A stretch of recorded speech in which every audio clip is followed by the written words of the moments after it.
Part একে আমরা দেখেছিলাম কিভাবে একটা ভয়ঙ্কর দানব ধীরে ধীরে ইচার জীবনটাকে নরকে পরিণত করে দেয়। কিন্তু আসল আতঙ্ক শুরু হতে চলেছে এখন, কারণ এবার সেই দানব শুধু ইচার স্বপ্নে না, তার পুরো জীবনের দখল নিতে চলেছে। তাহলে কি ইচা এই অভিশাপ থেকে মুক্তি পাবে, নাকি হারিয়ে যাবে জিনের জগতে? সেটাই দেখবো দ্য ডেভিলস ব্রাইড মুভির দ্বিতীয় পার্টে। প্রথম পার্ট আপনি দেখে না থাকেন তাহলে কমেন্টে দেওয়া লিঙ্ক থেকে অবশ্যই দেখে নিন। যখন ইচা পুরো ঘটনাটা এরিয়েলকে বলে তখন এরিয়েলও খুব কষ্ট পায়, আর কাঁদতে কাঁদতেই ইচার পেট এতটা ফুলে যায় যেন সে সত্যিই গর্ভবতী হয়ে গেছে। এটা দেখে তারা দুজনেই চিন্তিত হয়ে পড়ে। পরের দিন সকালে ইচা এরিয়েলকে তার সেই স্বপ্নগুলোর কথা বলে, যেগুলো সে প্রতিদিন দেখতো এবং যেগুলোর ব্যাপারে জাইনি বলেছিল। এখন এরিয়েলের মনে হয় ইচাকে জাইনির কাছে নিয়ে যাওয়াই ভালো হবে। জাইনি বুঝতে পারছিল ইচা আর এরিয়েল কত বড় সমস্যার মধ্যে আছে, তাই সে তাদের সাহায্য করতে রাজি হয়ে যায়। এরপর শুরু হয় ইচার ঝাড়ফুঁক, অর্থাৎ তার শরীর থেকে দানবটাকে বের করার প্রক্রিয়া। কিন্তু সেই দানবটা ছিল খুবই শক্তিশালী। ঝাড়ফুঁকের সময় সে ইচার শরীরে প্রবেশ করে এবং ভয়ঙ্কর কণ্ঠে বলে যে তারা এই দানবকে ইচার থেকে আলাদা করতে পারবে না, কারণ অন্য এক জগতে ইচা এই দানবকেই বিয়ে করেছিল। এরপর সেই দানবটা ইচার শরীর ছেড়ে বেরিয়ে যায়, আর সেই সময় ইচা প্রচণ্ড যন্ত্রণা অনুভব করতে থাকে। জাইনি এরিয়েলকে বলে এই দানব এভাবেই মানুষের সংসার ধ্বংস করে দেয়, তাই যত দ্রুত সম্ভব এর হাত থেকে মুক্তি পাওয়া খুবই জরুরি। সেই দানবের হাত থেকে মুক্তি পাওয়ার জন্য জাইনি তাদের কিছু আয়াত বলে দেয়, যেগুলো তাদের প্রতিদিন পড়তে হবে। কিন্তু একদিন এরিয়েল ইচাকে বলে তাকে কিছু কাজের জন্য শহরের বাইরে যেতে হবে, যদিও সে এমন অবস্থায় ইচাকে একা রেখে যেতে চাইছিল না। কিন্তু অন্য শহরে গেলে সে অনেক টাকা পাবে, যেটা তাদের সব আর্থিক সমস্যার সমাধান করে দেবে। এরিয়েলকে বলে তুমি যাও, আমি নিজেকে সামলে নিতে পারবো। স্বামী চলে যাওয়ার পর ইচা সেই একই আয়াত পড়ে ঘুমিয়ে পড়ে। কিন্তু আজ রাতে আমরা তার বাড়িতে একটা অদ্ভুত পরিবেশ দেখতে পাই।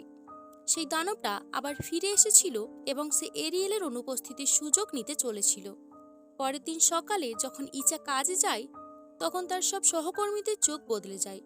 তারা ভয়ঙ্করভাবে ইচার দিকে এগিয়ে আসতে শুরু করে এবং রহস্যময় কণ্ঠে বলতে থাকে, ইচা তুমি আমাকে ছেড়ে যেতে পারবে না। এসব দেখে ইচা খুব ভয় পেয়ে যায়, আর রাতে ইচা তার বোনকে বাড়িতে ডেকে আনে। ইচা ফোনে এরিয়েলকে এইসব ঘটনার কথাও জানায় যে তার সঙ্গে এসব হচ্ছে। তখন এরিয়েল ইচার বোনকে ফোন করে বলে, যাই হোক না কেন ইচাকে ঘুমাতে দিও না, কারণ আগেও এমন হয়েছিল যখন তার বন্ধু তাকে জাইনির কাছে নিয়ে গিয়েছিল, আর ইচা ঘুমিয়ে পড়ার পর সেই দানবটা তার বন্ধুকে মেরে ফেলেছিল। তাই এবার যদি ইচা ঘুমিয়ে পড়ে তাহলে সেই দানব তাদের দুজনের ওপরেই আক্রমণ করতে পারে। কিন্তু কথা বলতে বলতেই ইচা এমন গভীর ঘুমে চলে যায় যে সে আর নিজেকে সামলাতে পারে না। তার বোন তাকে জোরে জোরে ঝাঁকিয়ে জাগানোর চেষ্টা করে, কিন্তু ইচা যখন জাগে না তখন হঠাৎ সেই দানবটা তার বোনের উপর আক্রমণ করে। প্রথমে সে তার কাঁধে হাত রাখে, তারপর তাকে তুলে বিছানা থেকে নিচে ছুঁড়ে ফেলে দেয়।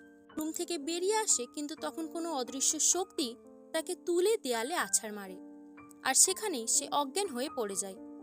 কিছুক্ষণ পর যখন ইচার ঘুম ভাঙে তখন তার পেট আবার ফুলে গিয়েছিল এবং সে প্রচণ্ড যন্ত্রণা অনুভব করছিল। এটা দেখে সে রাগে ফেটে পড়ে এবং টলতে টলতে সেখান থেকে নিচে নামতে শুরু করে। সে সিঁড়ির পাশে পড়ে থাকা নিজের বোনকেও দেখতে পায়নি, যে তখন অজ্ঞান অবস্থায় পড়েছিল। ইচা একটা হ্যাঙ্গার নিয়ে নিজের শরীরের ভিতর থেকে সেই বাচ্চাটাকে বের করার চেষ্টা করে, কিন্তু সে ব্যর্থ হয়। এরই মধ্যে এরিয়েল সেখানে পৌঁছে যায়। তখন ইচার অবস্থা খুবই খারাপ ছিল। এরিয়েল প্রথমে ইচার বোনের জ্ঞান ফেরায়, তারপর সঙ্গে সঙ্গে ইচাকে নিয়ে জাইনির বাড়িতে চলে যায়, যেখানে জাইনি আরো অনেক লোককে জড়ো করেছিল। এবার আবার ইচার ঝাড়ফুঁক শুরু হয়, সেখানে সবাই একসঙ্গে দোয়া পড়ছিল। আর এদিকে ইচার স্বপ্নের ভিতরে আমরা আরেকটা জগৎ দেখতে পাই, দানবদের জগৎ। সেই দানবের জগতেও ইচা একই মানুষগুলোর পড়া দোয়া শুনতে পাচ্ছিল, আর সেই দোয়ার সাহায্যে সে ওই জগৎ থেকে বেরিয়ে আসতে চাইছিল। কিন্তু তখন সেই দানবটা এসে তাকে বলে, তুমি আমার জগৎ থেকে বের হতে পারবে না। এটা শুনে ইচা ভয় পেয়ে যায় এবং এদিক ওদিক দৌড়াতে শুরু করে, আর তার এই দৌড়াদৌড়ি দেখে দানবটা রেগে যায়।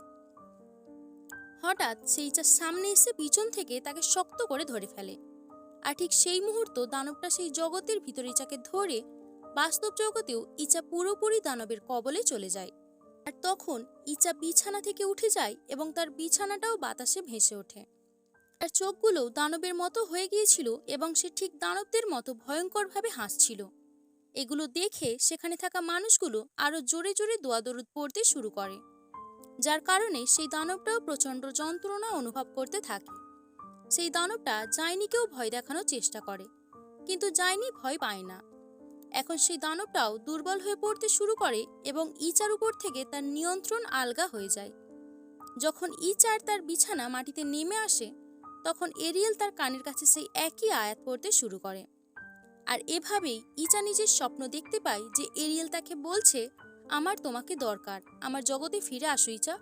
এদিকে দানবদের জগতে ইচা নিজের জীবনকে সেই দানবদের হাত থেকে মুক্ত করার জন্য সব শক্তি দিয়ে চেষ্টা করতে থাকে। সেই জগতেও সে এখনো সবাইয়ের পড়া দোয়া শুনতে পাচ্ছিল। আর যখন ইচা নিজেও সেই দোয়াগুলো পড়তে শুরু করে, তখন সেই দানবের জগৎ ধীরে ধীরে ধ্বংস হতে শুরু করে। আর বাস্তব জগতে আমরা দেখি ইচা আর দানবের কবলে নেই। অবশেষে জাইনির এই ঝাড়ফুঁক সফল হয় এবং এভাবেই ইচা সেই দানবের হাত থেকে মুক্তি পায়। এখন সে পুরোপুরি সেই দানবের কবল থেকে বেরিয়ে এসেছিল।